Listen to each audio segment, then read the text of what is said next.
नमस्कार दोस्तों। वक्रतुंड महाकाय सूर्यकोटि संप्रभ निर्विघ्नं कुरु मे देव सर्वकार्येषु सर्वदा। दोस्तों, ये गणेश चतुर्थी में इस्तेमाल किए जाने वाले मंत्रों में से सबसे मुख्य मंत्र है। एक बार माता पार्वती स्नान करने जा रही थी। तब उन्होंने द्वार पर पहरेदारी करने के लिए अपने शरीर से मैल निकाल के एक पुतला बनाया और उसमें प्राण डाल दिया। एक सुंदर बालक का रूप दे दिया। माता पार्वती बालक को कहती है कि मैं स्नान करने जा रही हूँ, तुम द्वार पर खड़े रहना और बिना मेरी आज्ञा के किसी को भी द्वार के अंदर आने मत देना। कहकर माता पार्वती उस बालक को द्वार पर खड़ा करके स्नान करने चली जाती हैं। बालक द्वार पर पहरेदारी करने लगता है कि तभी वहां पर भगवान शंकर जी आ जाते हैं और अंदर जैसे ही जाने लगते हैं तो बालक उन्हें वहीं पे रोक देता है।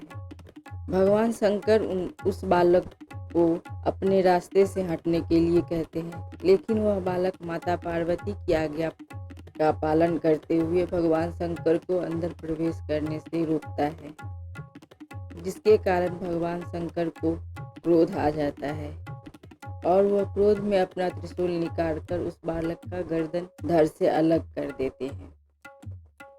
बालक की दर्द भरी आवाज को सुनकर माता पार्वती जब बाहर आती है तो वह बालक के कटे सिर को देखते हुए बहुत दुखी होती है और क्रोधित होकर भगवान शंकर को बताती है कि वह उनके द्वारा बनाया गया बालक था जो उनकी आज्ञा का पालन कर रहा था, और माता पार्वती उनसे अपने पुत्र को पुनः जीवित करने के लिए बोलती है।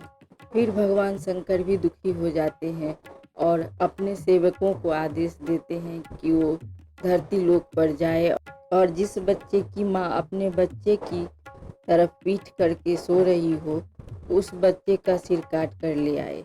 यही कारण है कि दोस्तों, आज भी माताएं अपने बच्चे को पीठ की तरफ लेके नहीं सोती। सेवक जाते हैं तो उनको एक हाथी का बच्चा दिखाई देता है जिसकी माँ उसकी तरफ पीठ करके सो रही होती है। सेवक उस हाथी के बच्चे का सिर काट कर ले आते हैं।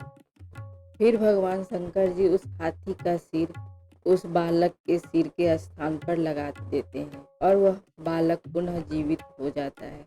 भगवान शंकर जी उस बालक को अपने सभी गणों का स्वामी घोषित करते हैं।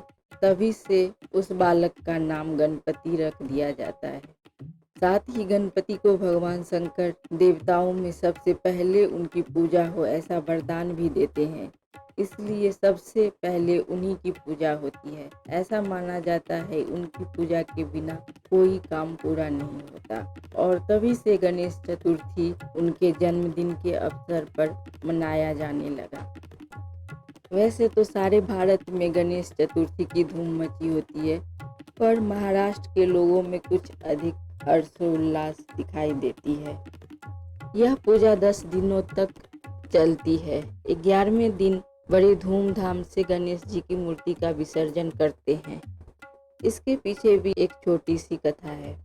गणेश चतुर्थी के दिन ही भगवान वेदव्यास ने महाभारत लिखने के लिए गणेश जी का आवाहन किया था, और भगवान वेदव्यास ने 10 दिनों तक लगातार मंत्रों का उच्चारण किया। महाभारत की कथा लगातार बोलते गए और गणेश जी लगातार उस कथा को अपने कलम से लिखते गए।